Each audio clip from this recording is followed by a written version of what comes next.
नमो अरिहन्ताणं नमो सिद्धाणं नमो आयर्याणं नमो उवज्झायाणं नमो लोय सव्वसाहूणं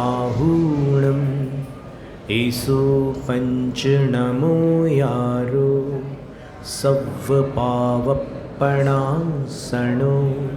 मंगलाणं च सव्वेसिं पडमं हवै मंगलं चत्तारि मंगलम् अरहन्त मंगलं सिद्ध मंगलं साहु मंगलं केवलिपण्णत्तो धम्मो मंगलं चत्तारि लोगुत्तमा अरहन्त लोगुत्तमा सिद्ध लोगुत्तमा साहु लोगुत्तमा केवलिपण्णत्तो धम्मो लोगुत्तमा चत्तारि शरणं पव्वज्जामि अरहन्त शरणं पव्वज्जामि सिद्ध शरणं पव्वज्जामि साहु शरणं पव्वज्जामि केवलिपण्णत्तो धम्मो शरणं पव्वज्जामि।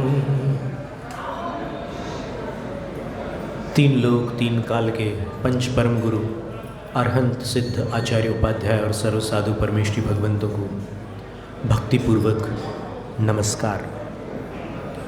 जम्बूद्वीप भरत क्षेत्र आर्यखंड भारत देश और हुंडावसरपणी काल के धर्म तीर्थ शासन नायक प्रथम तीर्थंकर वृषभदेव भगवान को आदि लेकर अंतिम तीर्थंकर भगवान महावीर स्वामी पर्यंत 24 जिन राजों को विनम्र प्रणाम। 12 अंग और 14 प्रकीर्णक स्वरूप श्रुत देवता भगवती जिनवाणी सरस्वती देवी माता को भावपूर्ण वंदन। पिछली शताब्दी के धर्म धुरंधराचार्य चारित्र चक्रवर्ती ज्ञानी ध्यानी तपस्वी परम श्रद्धेय शांति सागर गुरुराज को त्रिभक्तिपूर्वक बारंबार नमोस्तु। दीक्षा शिक्षा गुरु आचार्य विद्यासागर महाराज को नमोस्तु।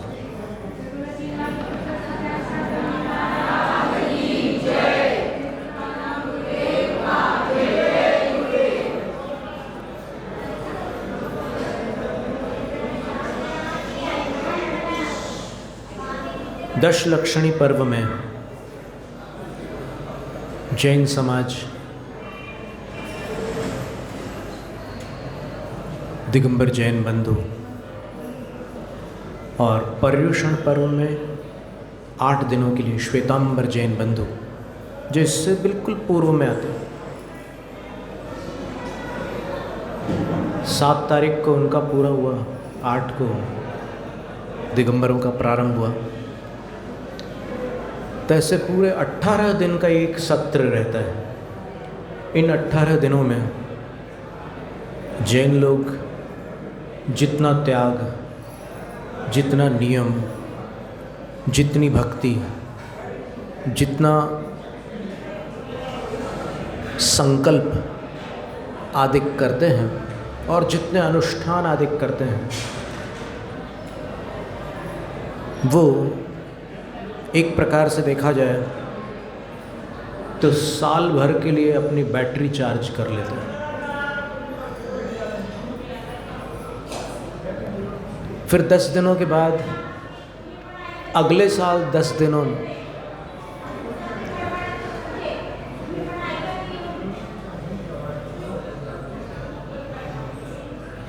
फिर आगामी वर्ष पुनः 10 दिनों में वो चेहरे दिखते हैं जो साल भर नहीं दिखे, जैसे अभी दिख रहे थे। पर ठीक है, धर्म एक श्रद्धा का विषय है और फिर भी आज के युग में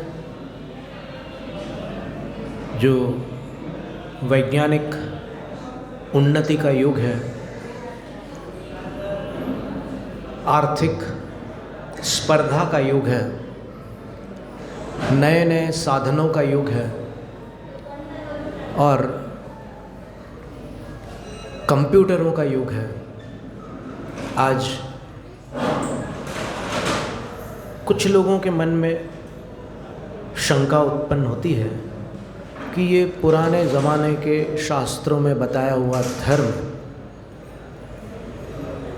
इसका आज क्या महत्व है।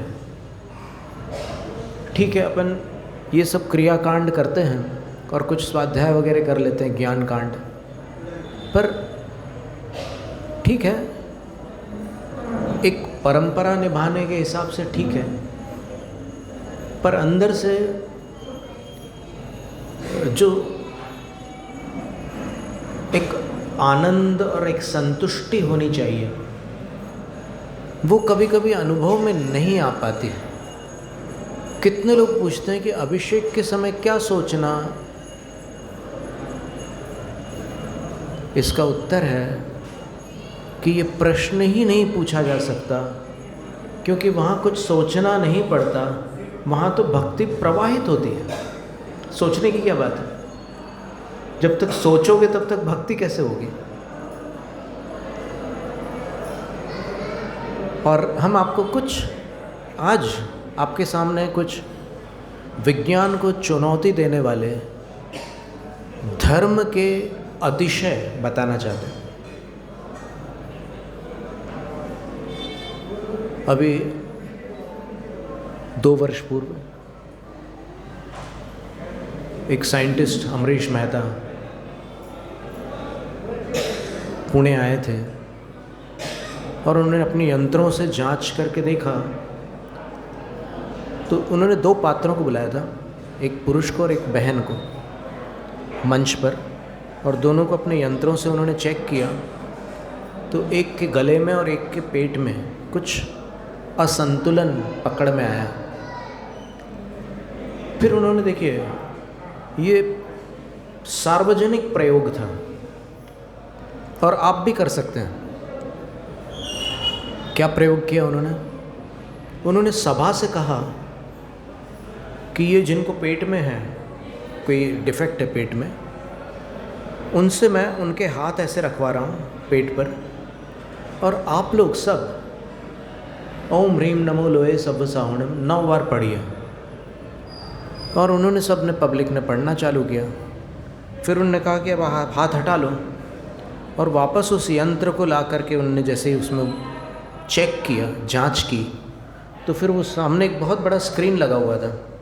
उस स्क्रीन पर वो जो डिफेक्ट थी, वो जो वहाँ पर कोई अस्वस्थता थी या फिर असंतुलन था, वो उस स्क्रीन पर स्पष्ट रूप से समाप्त हो चुका था और वहाँ पर एक स्वस्थ रंग आ चुका था।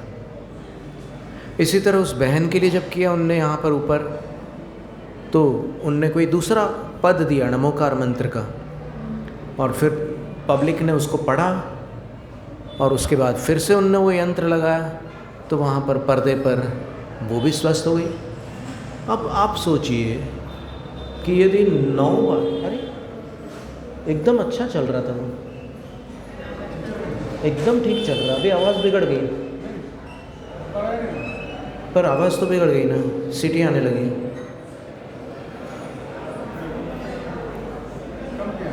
एकदम सुव्यवस्थित चल रहा था, ठीक है, कोई बात नहीं। तो जब 9 बार नमोकार का एक पद पढ़ने से आपकी तकलीफ़ पर्दे पर दिख रही है कि वो शांत हो गई है, तो इससे बड़ा प्रमाण क्या हो सकता है। अब हम आपको क्रम से बताते हैं कि अलग अलग स्थानों पर आप ध्यान लगाकर 9 बार नमोकार मंत्र सवेरे उठकर और रात को सोने से पहले पढ़ करके सो सकते हैं। सवेरे नींद से उठकर और रात को सोने से पहले, या फिर अगर आपको उस समय स्मरण में ना हो तो सूर्योदय के समय और सूर्यास्त के समय भी कर सकते हैं। क्या प्रक्रिया है? एक तो हम आपको ये बताना चाहते हैं कि जिनालय में जो जिनेंद्र भगवान है, इनमें अपार क्षमता है। भले किसी की कल्पना में ना हो, लेकिन इन भगवंत में अपार क्षमता है। आपने देखा कि अभी इसी चतुर्मास में जो शिखर है भगवान का, उससे ऊंची एक बिल्डिंग थी यहाँ पर सामने, तो वो एक श्वेतांबर बंधु की थी। उन्होंने किसी और को विक्रय की और उसके बाद उनके मन में अपने आप ये भावना आई कि शिखर से ऊंचा नहीं होना चाहिए हमारा वास्तु, और उसका वो डिमोलिशन वो कर रहे हैं, उसको वो गिरा रहे हैं। और अभी आप जाकर के देख भी सकते हैं, जिनको जानकारी ना हो, बाकी लोग तो सब जानते ही हैं। तो ये शिखर का भी बड़ा महत्व है। और अभी हमारी पिछले वर्ष एक विद्वान से चर्चा हुई, उनके पास कुछ खास जानकारियाँ थी मंदिरों के बारे में। तो हमने उनसे पूछा कि आप बताएंगे कुछ हमें? बोले कि हाँ ज़रूर बताएंगे। हमने बोले बताइए। वो बोले कि आदिनाथ भगवान का शिखर बाकी 23 भगवान के शिखर से अलग होता है, और अजितनाथ भगवान का शिखर बाकी 23 से अलग होता है। सभी तीर्थंकरों के शिखर बाकी 23 से अलग होते हैं। और जो जानने वाले हैं, पुराने शास्त्रों के जो जानकार हैं, वो दूर से देखकर बता सकते हैं कि ये चंद्रप्रभ भगवान का मंदिर है या महावीर भगवान का मंदिर है। शिखर की ये विशेषता है। और पद्म पुराण में लिखा है कि शिखर के दर्शन से कितना भारी पुण्य लगता है जीवों को। इसलिए शिखर को देखते ही नतमस्तक होना सहज है। कोई भी सच्चा भक्त होगा तो शिखर देखते ही नतमस्तक होगा कि हमारे आराध्य का आलय है। और भगवान जिनेंद्र की जो छवि है, इसमें कितनी शक्ति है, इसका एक उदाहरण हम आपके सामने पेश कर रहे हैं, प्रस्तुत कर रहे हैं। 15 मार्च 2017, यहाँ पर ये लिखा हुआ है पूरा, 7:33 पर हम झांसी में करगुआ नाम का एक क्षेत्र है, यहाँ नाम भी लिखा हुआ है इसमें, करगुआ गांव, झांसी। वहाँ हम गए और वहाँ जाकर के हम भगवान की भक्ति की। और उसके बाद ये यंत्र लेकर के आए, और इस यंत्र पर हमने भगवान का चित्र पास से जाकर के लिया। तो पास से जाकर के चित्र लेने पर भगवान का चित्र नहीं आया, भगवान का चित्र नहीं आया इसमें। ये एप्पल कंपनी का कैमरा है इसमें, और एप्पल कंपनी वर्ल्ड में एक प्रकार से स्टीव जॉब्स की टॉप कंपनी मानी जाती है। और उसकी सिस्टर कंसर्न ये है, आईफोन्स, आईपैड, आईपॉड्स वगैरह होते हैं इसमें। तो इसमें ये चित्र आया, आप आँख खोल करके देखिए। हम भगवान के पास से जब हमने चित्र लिया तो उनका चित्र इस यंत्र में नहीं आया। यानी ये विज्ञान का चमत्कार है और ये भगवान का चमत्कार है। ये देखिए, ये चित्र पास से खींचने पर आया और 7:33। दूसरा चित्र देखिए आप, उसमें भी 7:33 लिखा है, लेकिन हम थोड़ा सा पीछे हट गए और फिर हमने जब चित्र खींचा तब ये चित्र है।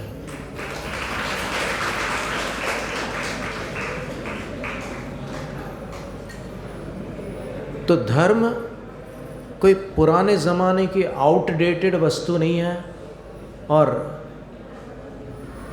बुज़ुर्गों की कोई रूढ़ी भी नहीं है, कोई अंधश्रद्धा भी नहीं है।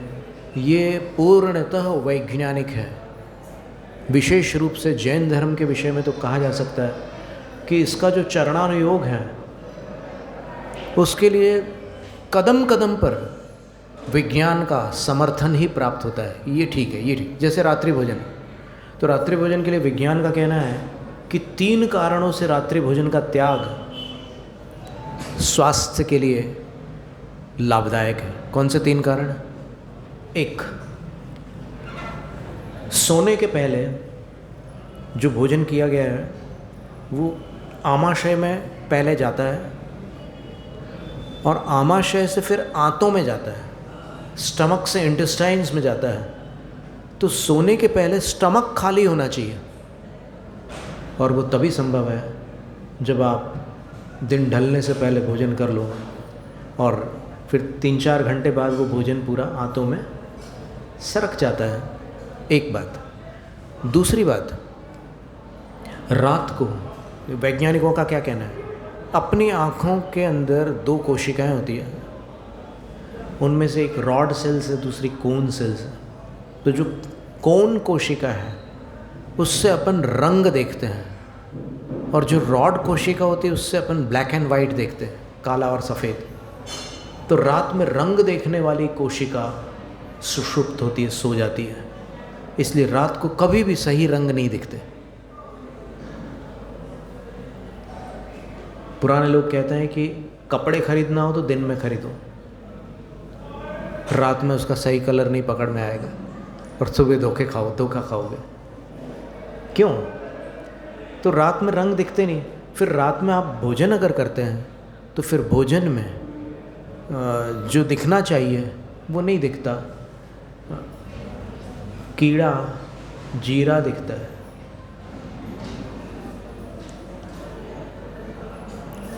और बड़ी मुश्किल होती है। ऐसे कई किस्से हैं कि आपको सुनाएंगे तो आप घबरा जाओगे, खतरनाक किस्से हैं। कुंडलपुर में जब चतुर्मास हो रहा था सन 89 में, तब रात को एक व्यक्ति आया, एक नवयुवक था, वो चिवड़े का एक पैकेट लेकर के आया प्लास्टिक का, और उसने आकर के हमें दिखाया, महाराज जी ये चिवड़े का पैकेट है, आज से मैं त्याग करता हूँ, आज मैं रात्रि का भी त्याग करता हूँ। हमने पूछा कि ऐसी क्या घटना हुई? कहीं अचानक से तो वैराग्य नहीं होता किसी को, अचानक से किसी के अंदर त्याग की भावना नहीं आती, जब झटका लगता है तभी हाथ हटाते हैं लोग।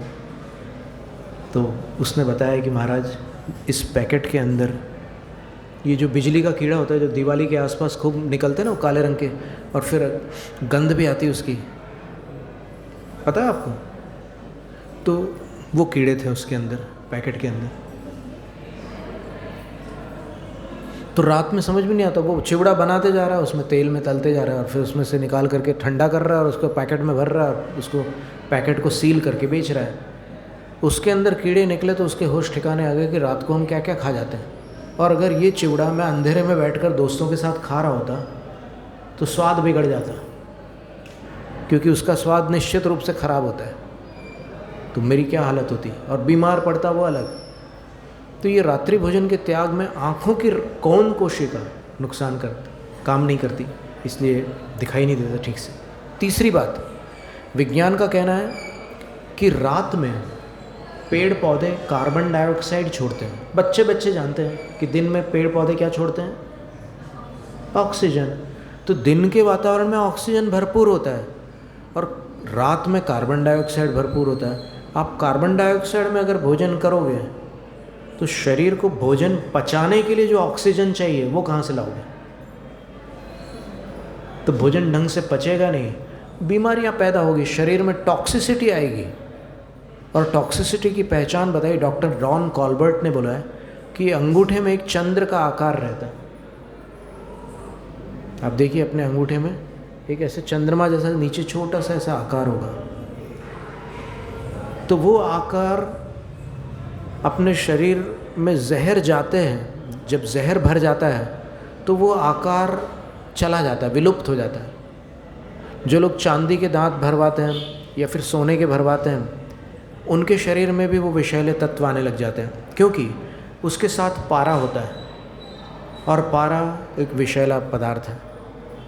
इसलिए आज के जो मॉडर्न साइंस वाले लोग हैं वो सजेस्ट करते हैं कि तुम वो चांदी और सोना मत भरवाना दांत में, उसके बदले तुम कुछ और भरवा लेना। और बहुत सारे कंपाउंड हैं, GIC वगैरह बहुत सारे कंपाउंड्स हैं। अब तो और भी एडवांस टेक्नोलॉजी आ चुकी है। तो ये सारी बातें थी। अब 4 बातें और ध्यान में रखना आप, जिससे आपका जीवन सुखमय हो। हमने डेल कार्नेगी एक कैसे जीवन जीने की कला सिखाने वाले एक बहुत पुराने सज्जन हुए थे, मिसूरी में रहते थे अमेरिका में, और इतनी गरीबी में जीते थे कि बहुत मुश्किल से एक एक दिन कटते थे उनके। उनकी बहन थी, उनकी माँ थी, और कुटुंब ऐसा ही था, मतलब अस्त व्यस्त था। एक दिन तंग आ गया वो और बोले कि इस ज़िंदगी से अच्छा तो मर जाना है, और मरने चला गया। और अचानक उसको पुल के ऊपर एक बुढ़िया दिखी जिसके पैर कटे हुए थे, एक्सीडेंट में उसके पैर नष्ट हो चुके थे। वो बुढ़िया दिखी और उस बुढ़िया के चेहरे पर चिंता की एक भी लकीर नहीं थी। और उसके होठों पर मुस्कान थी। तो डेल कार्नेगी ने उनके पास जाकर के पूछा कि दादी अम्मा, आप इतना खुश कैसे रह लेते हो, मैं तो मरने जा रहा हूँ बोले। तो उसने क्या उत्तर दिया पता है? उसने बोला कि मैं न कल में जीती हूँ न कल में जीती हूँ, मैं आज में जीती हूँ। क्या अर्थ है? यानी मैं न तो भूतकाल में जीती हूँ न भविष्य काल में जीती हूँ, मैं वर्तमान में जीती हूँ, इसलिए खुश हूँ। जो आगामी कल की सोचता है वो परेशान होता है, जो बीते हुए कल की सोचता है वो परेशान होता है, जो आज का आज देखता है वो खुश रहता है। तब डेल कार्नेगी ने बोला मुझे तो जीवन सूत्र मिल गया, अब मैं नहीं मरूंगा बोले, अब मैं जीऊँगा और दूसरों को सिखाऊंगा जीना। और उसने 4 सूत्र दिए जीवन जीने के। पहला, प्रतिदिन मन लगाकर धर्म करो। कितना सुंदर सूत्र है। आप मन लगाए बिना धर्म करोगे तो मज़ा नहीं आएगा, आप थक जाओगे, ऊब जाओगे। तो प्रतिदिन मन लगाकर धर्म करो, पहला सूत्र। दूसरा सूत्र, रात को सोते समय अपने सिर पर से चिंताओं का बोझ उतार कर सो।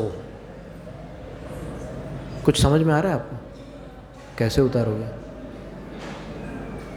उन चिंताओं से कह देना कि अब रात का समय है, सो ले, सुबह मिलेंगे फिर। पोटली बांध करके रख देना बाजू में, या लिख करके रख देना। A problem well stated is half solved. कई बार समस्या को लिखने से आधा समाधान निकल आता है। अंग्रेजी में कहावत है कि अगर अपनी उलझन को आप स्पष्ट रूप से लिख देते हो तो उसका आधा समाधान हो जाता है, आधा आपको और करना पड़ेगा। दूसरी बात हो गई। तीसरी बात, स्वस्थ संगीत सुनो। स्वस्थ संगीत। उस्ताद अमजद अली खान ने आज़ादी के स्वर्ण महोत्सव पर संगीत के बारे में एक बात कही थी। उनने कहा था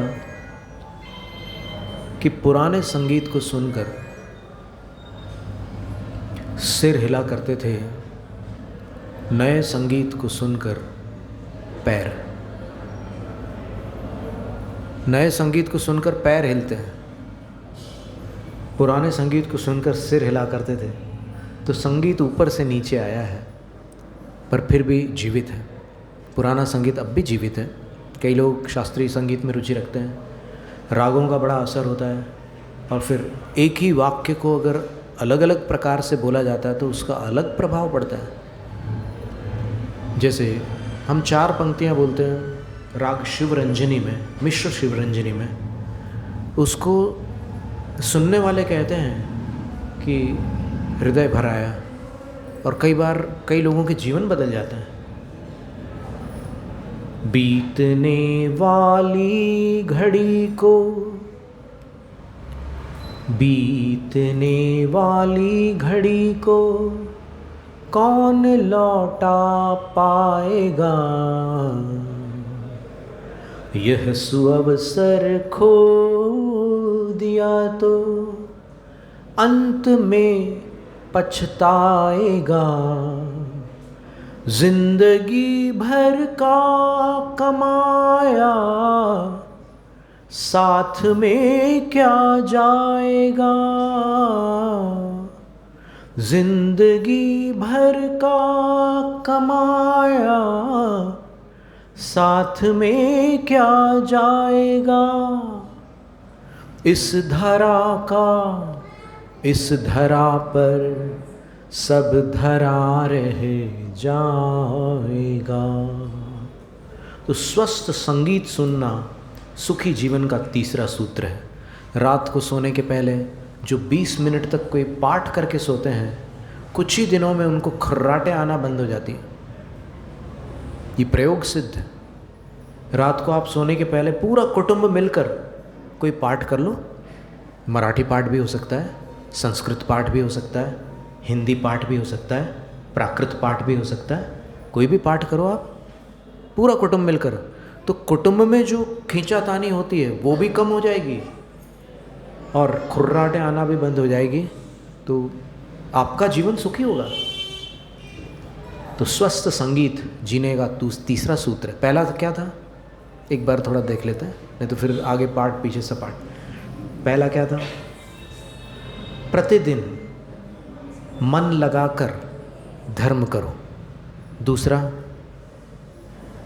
रात को सोने से पहले चिंताओं की पोटली सिर से उतार कर कहीं रख दो, सुबह फिर उठा लेना। तीसरा, अब भी तो बताया, गा करके भी बताया हमने, स्वस्थ संगीत सुनो। और चौथा है, पानी के आधे ग्लास को या दूध के आधे ग्लास को आधा भरा देखने की आदत डालो, आधा खाली देखने की नहीं। ये रूपक अलंकार है। असली में यहाँ पर ग्लास की बात नहीं चल रही है, जीवन रूपी ग्लास की बात चल रही है। अपने जीवन में आप कमियों को देखेंगे तो दुखी होंगे, आपको जो वरदान प्राप्त हुए हैं उनको देखेंगे तो आपको आह्लाद होगा। आप आभार मानेंगे कि देखो मुझे इस जीवन ने क्या क्या दिया। मुझे देव शास्त्र गुरु मिले, मुझे उपदेश मिले, मुझे सानिध्य मिला, मुझे कितनी कितनी चीज़ें मिली। तो जो नहीं मिली है उस पर अफसोस क्यों करना, जो मिली है उसका लाभ क्यों ना उठाना। तो 4 सूत्र क्या हुए, लिख लेना है ना, घर जा कर के लिख लेना, और बच्चे लोग भी याद रहेगा उनको, वो भी लिख लेंगे, बहुत काम आने वाले सूत्र हैं। तो इस तरह आज क्षमा वाणी का दिन है। मनुष्य मात्र, गुजराती में एक कहावत है, मनुष्य मात्र भूलनो पात्र, यानी हिंदी अनुवाद होगा मनुष्य मात्र भूल का पात्र। भूल मनुष्य से होती है, भूल क्षम्य है, अपराध दंडनीय। अपराध की क्षमा नहीं होती है, अपराध का तो दंड ही होता है। इसलिए मेरे अपराधों को क्षमा करो ऐसा कभी नहीं कहना, मेरे अपराधों का दंड दो, प्रायश्चित दो, ये कहना। मेरी भूलों को क्षमा करो, ये ज़रूर निवेदन कर सकते हो आप। और आपको क्षमा मांगने का तब अधिकार है जब आप दूसरों को क्षमा कर दो। जब आपने किसी को क्षमा नहीं किया तो फिर आप किसी और से क्षमा कैसे मांग सकते हैं। तो पहले सबको क्षमा करो। खम्मामि सव्व जीवाणु, ये अमृत सूत्र है। ये आपको किसी को आती होगी ये गाथा, छोटी सी है, खम्मामि सव्व जीवाणु, मैं सब जीवों को क्षमा करता हूँ या करती हूँ। सव्वे जीवा खमन्तु में, सब जीव मेरी गलती क्षमा करें, मेरी भूल को क्षमा करें। मित्ति में सर्वभूतेषु, मेरा सबके प्रति मैत्री भाव है, सबके प्रति मुझे मित्रता है। वैरम मज्जन न केन भी, मुझे किसी से वैर नहीं है, किसी के साथ मेरा वैर नहीं है। ईमानदारी से है क्या ऐसा, या फिर अभी कोई और हिसाब बचा हुआ है। मान लो किसी ने आपको तकलीफ़ दी, तो आप क्या सोच करके उसको क्षमा करोगे।